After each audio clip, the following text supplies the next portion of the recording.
Bueno, ya vamos a ir con tu colega, pero antes hay dos cosas en el video, hacia el final del video, que a mí me parecen realmente conmovedoras. Una es la idea de esa chica que dice, cuando los hombres asuman que las mujeres somos creadoras igual que Dios, a mí me parece, la verdad, que de un nivel filosófico maravilloso, y que tensa y quizás explica lo que vamos a escuchar después, ¿no? Del temor que tienen Exacto, muchos. ¿no? Esta idea del demonio dando vueltas a la hora de Sí. instalar la tensión, Bueno, ¿no? sí, eso. Esa idea me parece La maravillosa. misoginia al interior de la iglesia Sí. tuvo que ver con eso, con el miedo a las mujeres, el conocimiento y el saber que las mujeres tenían sobre la reproducción y sobre la sexualidad. Y eso fue lo que hizo prohibir y quemar Claro. a las brujas, ¿no? Por ese conocimiento del manejo de la reproducción. Vos seguís siendo católica, digamos, ¿no? Sí, pero puedo criticar a Todo lo que quieras. y algunos sacerdotes no, pero la mayoría sí. Bueno, y la otra idea que me parece genial es que, digamos, a la hora de buscar manipular un poco la situación, aparece la idea del perdón, ¿no? De que la iglesia perdona a aquel que toma una decisión sobre su cuerpo, ¿no? Como si las mujeres que abortasen necesitasen el perdón de la iglesia o el perdón de Dios para seguir viviendo, ¿no? Sí, en esto nosotros somos cuidadosas porque creemos que, bueno, hay tantas formas de vivir el catolicismo como mujeres o varones hay que son católicos, o sea, y bueno, quizás algunas sí necesiten ese acercamiento, esa aproximación y sí consideren que tienen que tener ese diálogo y esa respuesta. Yo creo que la mayoría de las mujeres no, porque es una práctica muy común en Latinoamérica, un continente mayoritariamente católico, donde las mujeres son las más religiosas de los católicos, son las mujeres. Las que sostienen un poco la iglesia son las mujeres, a pesar de esta discriminación que hay al interior de la iglesia, y que toda la vida han abortado. Digo, por la cantidad de abortos que se producen en el continente, a pesar de la prohibición legal y a pesar de la prohibición religiosa, las mujeres desafían permanentemente a la jerarquía de la Iglesia Católica. Así que sin menospreciar aquellas mujeres que piensan que sí, que quieren esto, yo creo que la mayoría de las mujeres no piensan así, pero es respetable, digamos. Y de hecho en el estudio, me contaban tus compañeras, que surge muy claramente la situación de que ante el problema concreto, ante la situación concreta, las mujeres toman una decisión y después ven cómo logran que su fe las acompañe o no ante eso. Pero, y eso muestra claramente que es un problema y que es una decisión de las mujeres y que es su derecho a hacerlo, ¿no? Sí, y que lo han hecho, siempre. Y que lo han hecho. Y que lo han hecho. Algo que a mí también me llama la atención cuando ellas hablan de esto del perdón, también es interpelando, ¿no? Interpelando a esta iglesia, que por ahí no se entiende cómo no tiene una función más empática, no tiene una función más contenedora, no tiene... Y esto yo lo planteo también porque me parece que es un debate hoy cotidiano, que inclusive se da hasta en los sectores hasta más progresistas de la iglesia. Sí. Con esto me refiero tal vez a aquellos curas, a aquellas personas religiosas que hoy están planteando y están llevando a cabo un montón de tareas sociales que el Estado no las está haciendo y que tienen una mirada muy progresista sobre eso, pero sobre esto, sobre la diversidad, sobre lo que tiene que ver con las mujeres, sobre lo que tiene que ver con el derecho a decidir, no tienen esa misma visión, ¿no? Entonces, yo los otros días escuchaba muy atentamente que había, bueno, uno de estos curas villeros que él decía, las mujeres pobres no abortan. Bueno, lamentablemente las estadísticas dicen otras cosas, pero tal vez lo que él debería interpelarse es que a él, ¿no?, el representante de una comunidad, de feligreses, de seguidores, no le están contando nada, porque tal vez, digamos, él tiene esa mirada juzgadora, ¿no? Y bueno, de eso se trata también la legalización, de sacar el estigma, sacar este estigma y ponerlo en condiciones seguras y en condiciones de mayor libertad, porque de hecho que los abortos ocurren, ¿no? Entonces también un llamado de atención hacia esa institución que debería estar ocupándose, ¿no?, de contener y de cuidar y de tener mucha más empatía con las mujeres, ¿no? Bueno, nosotros hemos sido muy críticas de lo que el Papa Francisco dijo en relación al movimiento feminista. Y el día después de la media sanción de la ley, una frase realmente muy violenta. Una frase, ¿no?, muy violenta, comparándolo con los nazis, o sea, una cosa horrible. Y verdaderamente que nosotros hemos sido muy críticas a esto y tratando de llamar la atención, porque hay una responsabilidad también en quienes son escuchados, porque nosotros no decimos que después se produjeron actos de violencia, pero se facilita la violencia contra quienes están militando hoy por una causa absolutamente justa, que creen absolutamente justa, que creemos que es absolutamente justa, diciendo estas cosas, porque verdaderamente aparecieron un montón de amenazas. Y de episodios de violencia concreta. De episodios de violencia concreta, que están también en el marco, en el contexto de lo que una persona que es tan influyente como el Papa dice en relación al movimiento. A mí me pareció en un primer momento que esperar al día después era quizás una señal política, digamos, si lo hubiera dicho el día antes quizás hubiera sido peor, ¿no? Por los votos en diputados. De todos modos la frase es terrible. Y quiero decir, Betiana, que nosotros intentamos traer a 3 integrantes de esos sectores, porque la idea era sentar un cura aquí para ver su posición. Y si bien todos nos dijeron que estaban en contra de la ley por un aborto legal, seguro y gratuito, no quisieron porque sentían que iban a confrontar, o sea que tampoco hay una convicción muy grande, o por lo menos, no sé, es difícil también, me imagino, para muchas personas ubicarse en un lugar que sea posible sostener ciertas posiciones, ¿no? Bueno, pero vamos a escuchar a tu colega, a ver qué dice y qué sensación te genera. Una de las personas que hizo su presentación hoy, hace unos días en el Senado de la Nación, donde van varios especialistas y dan su posición en torno a la discusión, a favor o en contra del aborto legal, seguro y gratuito. El profiláctico no la protege de nada. Porque el profiláctico, el virus del SIDA, escúchenme, el virus del SIDA, doctora, díganme si no es cierto, atraviesa la porcelana. El virus del SIDA atraviesa la porcelana. Por favor, concrete la respuesta, doctor. El virus del SIDA atraviesa la porcelana, chicos. El virus del SIDA es 500 veces más chico que el espermatozoide. Entonces, el espermatozoide, el profiláctico no sirve absolutamente porque falla en un 30% de las veces en el embarazo. Imagínense lo que puede pasar en el SIDA. Uno no está absolutamente cubierto. El infectólogo más grande de Mendoza, el doctor José Luis Minoprio, nos decía: Albino, el turismo sexual se tiene que terminar. Están favoreciendo conductas de riesgo que nos van a llevar a mal puerto. Esto va a invadir y va a terminar infectando a todo el planeta. Estamos estimulando en nuestros hijos conductas de riesgo. Esto es serio. Bueno, cortamos este fragmento porque en realidad él no habla acá del aborto directamente, pero sí muestra hasta qué punto está una idea de demonización, ¿no? De hecho, llega a estar en contra de la utilización del preservativo. Sí, digamos, si la porcelana está rota, pasa cualquier cosa, igual que si el preservativo está roto. Es bastante fuerte escucharlo a este hombre, que además es doctor honoris causa de una facultad en Córdoba, fue candidato a precandidato a ministro de Salud del Gobierno Nacional en su momento.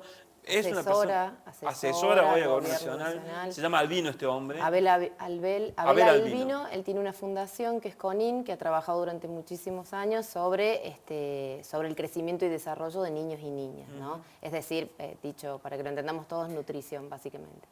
Y la verdad es que es muy grave, que es de un nivel de irresponsabilidad supina decir eso públicamente y abiertamente.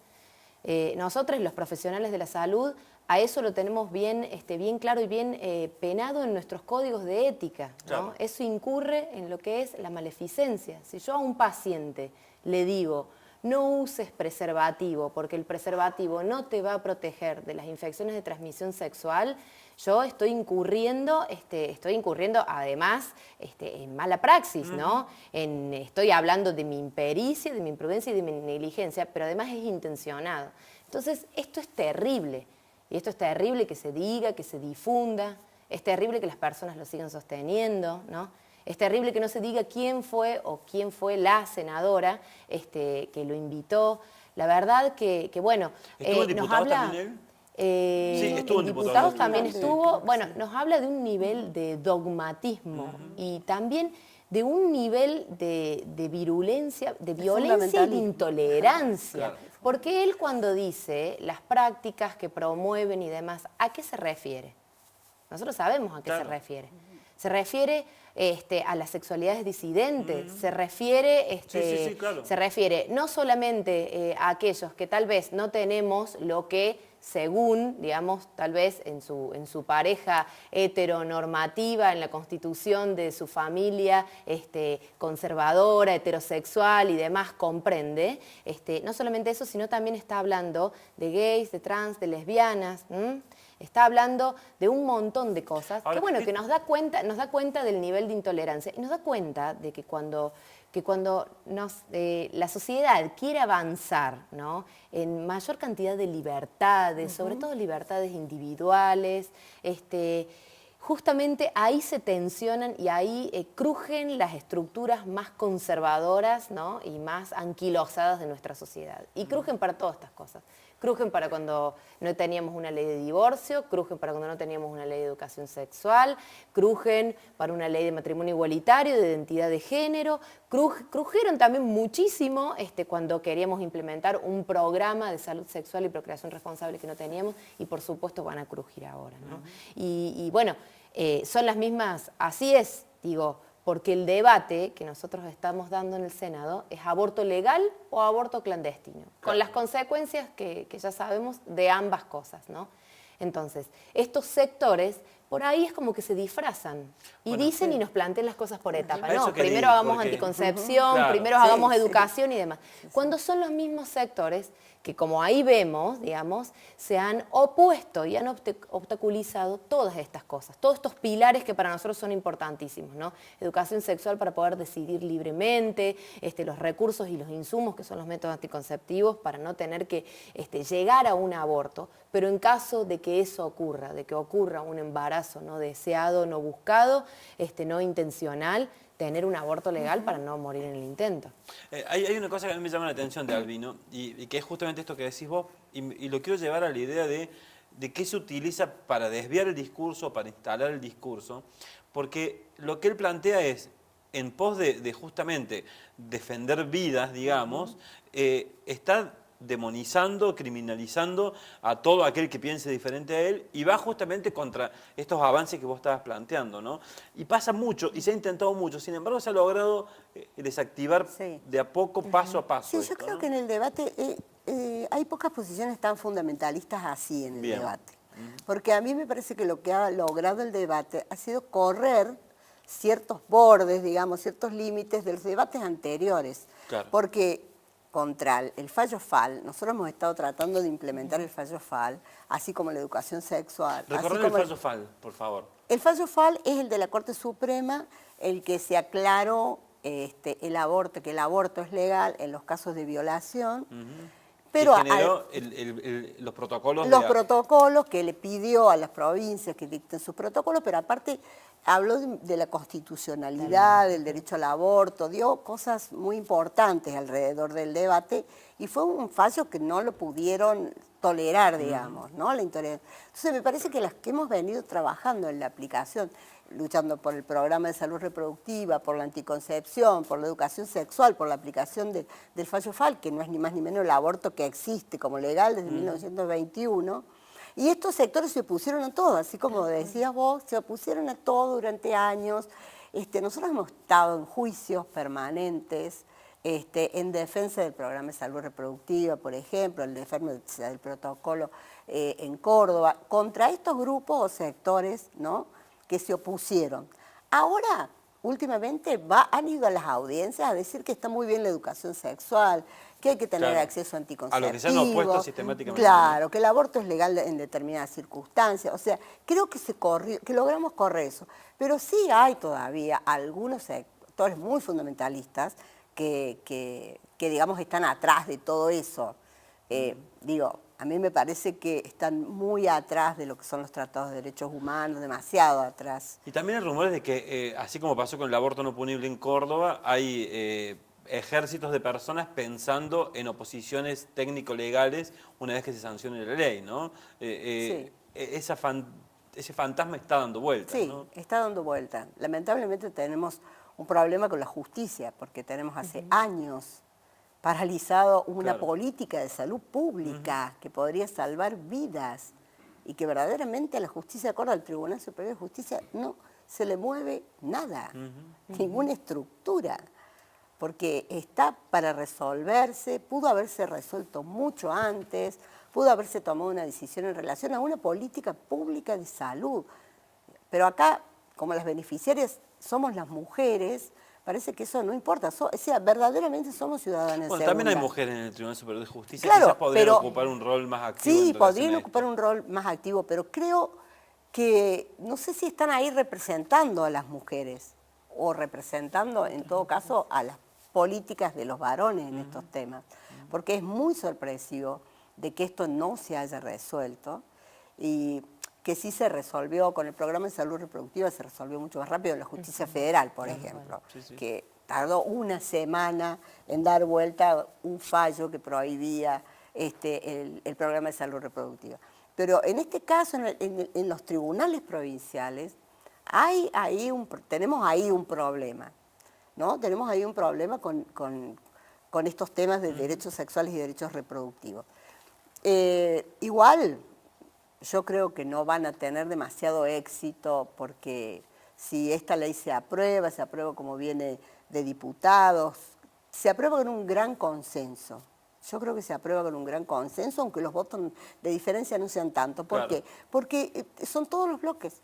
Sí, si no habrá que hacer alguna es manifestación transversal. al Tribunal Superior de Justicia. Sí, nosotros venimos haciendo, venimos presionando, venimos haciendo, pero creo que nos falta este marco nacional Claro. de la ley como para decir, bueno, vamos a seguir, si hay que seguir litigando, seguiremos litigando, pero me parece que es una ridiculez a esta altura pensar en poner objeciones constitucionales, porque no es así aparte. Vamos a escuchar otro tape de otra de las personas que ha tomado mucho protagonismo a la hora de hablar del tema. Es una mediática, pero la escuchemos a ver qué nos dice y qué aporta en relación a esto. Me parece que hay mucho para discutir sobre lo que dice Amalia Granata. A ver. Nancy, en el contexto de la pelea, reconoce que tiene un aborto. Sí. Hoy, en nuestro país, el aborto es un delito y está penado por la ley. Sí. Entonces, si vos reconoces al aire que practicaste 2 delitos, estamos complicados, porque hoy todavía es un delito. ¿Se aplica la ley en este momento? Me parece que está como en stand-by, porque mucha gente se ha animado a confesar eso. Pasa que no se aplica, pero el tema es hace cuánto pasó, porque en realidad el delito no es lo que caduca, sino la aplicación de la ley. Pasa un tiempo que ya es muy difícil de probar si en realidad fue así, si hubo un aborto, por más de que ella le dijo, no es lo mismo que diga, bueno, se produjo un aborto, entonces vos vas al lugar, encontrás el feto, tenés como pruebas en sí que demuestren que haya un delito. Me parece que cuando pasa el tiempo... erróneo, porque dijo que ella se practicó 2 abortos porque se había cuidado y según ella su fertilidad sobrepasa las dimensiones de este universo, era tan fértil que las pastillas anticonceptivas no le hacían efecto y que el DIU tampoco. No es así, señora. O las chicas, adolescentes que se están iniciando con su sexualidad, las pastillas anticonceptivas bien tomadas, acompañadas de un ginecólogo, funcionan, los preservativos también funcionan y el DIU también funcionan, controlados por un ginecólogo, pero no es el mensaje a dar. Bueno, ponemos esto porque la idea es ver hasta qué punto un argumento falso, el tema de convertir en asesino a quien se produce un aborto, dispara otras cosas, ¿no? Y cómo se ha logrado, se ha intentado, me parece que no se ha logrado, se ha intentado desviar la discusión de lo que vos planteabas, es abortos existen, ¿deben ser legales ¿Qué hacemos con o deben ser clandestinos? ¿Qué ven en este tipo de discusiones? ¿Restan? ¿A esta altura no tienen demasiado peso? Bueno, esta discusión me parece, ese tape en particular, a mí me parece que también es hasta cierto punto dolorosa, ¿no? Y yo lo digo como mujer feminista, militante,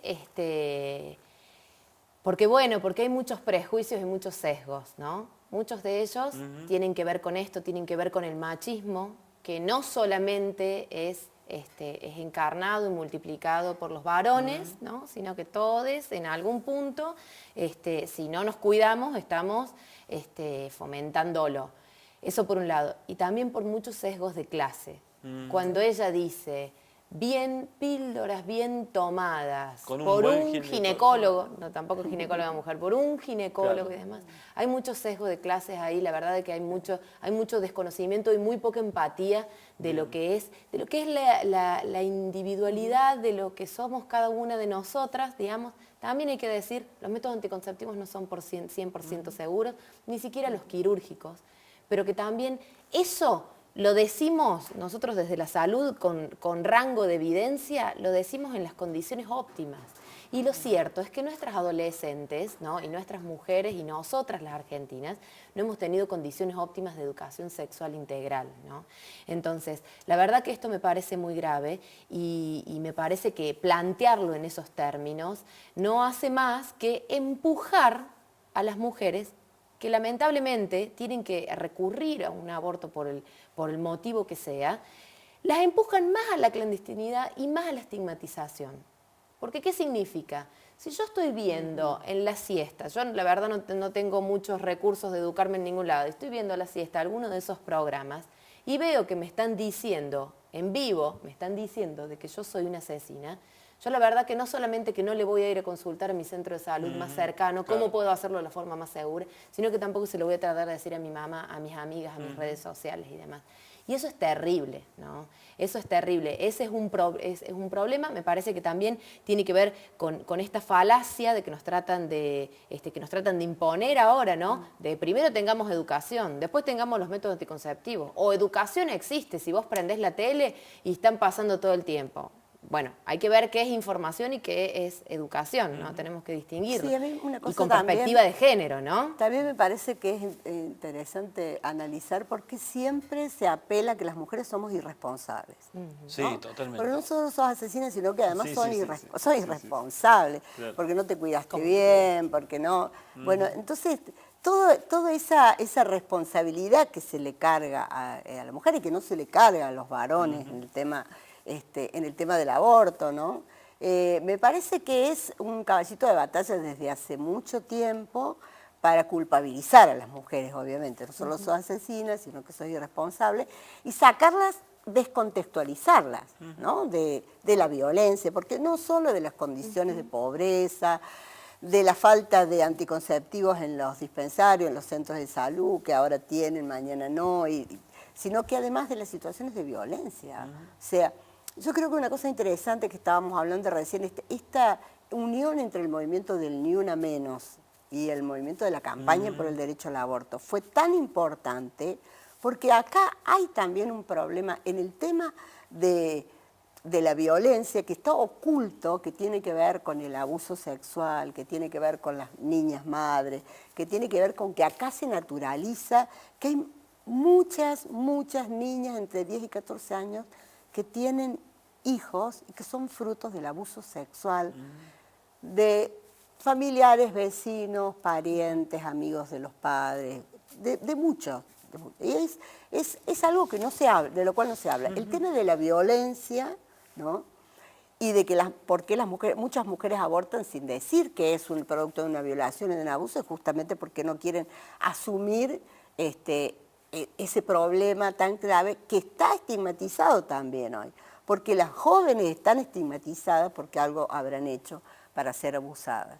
Entonces creo que hay un tema muy importante también que nos está mirando, que es descontextualizar esto de si te cuidaste, si no te cuidaste, si sos responsable, si no es responsable, como si no hubiera en el medio atravesado la pobreza, la violencia. En esto de la responsabilidad, por ahí me gustaría citar el Instituto Guttmacher, es uno de los más especializados en esto que tiene que ver con salud sexual y reproductiva y aborto, e inclusive es uno de los asesores de la Organización Mundial de la Salud. Bueno, ellos se han puesto a estudiar en el mundo cuáles son las causas de aborto. ¿Por qué una mujer recurre a abortos, no? La primera causa tiene que ver con embarazos no planificados en contexto de parejas inestables y demás.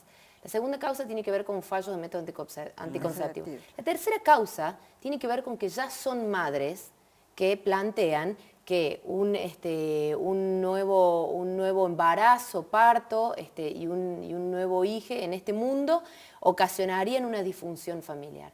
Entonces, pensemos también la responsabilidad que conlleva esa decisión, que lamentablemente lo que estamos diciendo, que por eso decimos que es tan terrible ese video, ¿no? Que lamentablemente siempre recae sobre los hombros de la mujer, la cual ha sido hasta muy poco en la historia, digamos, no partícipe de esta discusión, no partícipe de estas decisiones, ¿no? Entonces, eso nos parece que es importantísimo porque eso habla de la desigualdad social. Este no es un problema que tenemos todos y todas, este es un problema que tenemos las gestantes, ¿no? Las mujeres y las personas con capacidad de gestar. Y eso es terrible, ¿no? Eso es terrible porque estamos todos hablando y legislando sobre algo que solo las atañe a ellas, ¿no? Entonces, ahí tiene que tener el protagonismo. Vamos al último corte y después tenemos un cura villero hablando del tema también.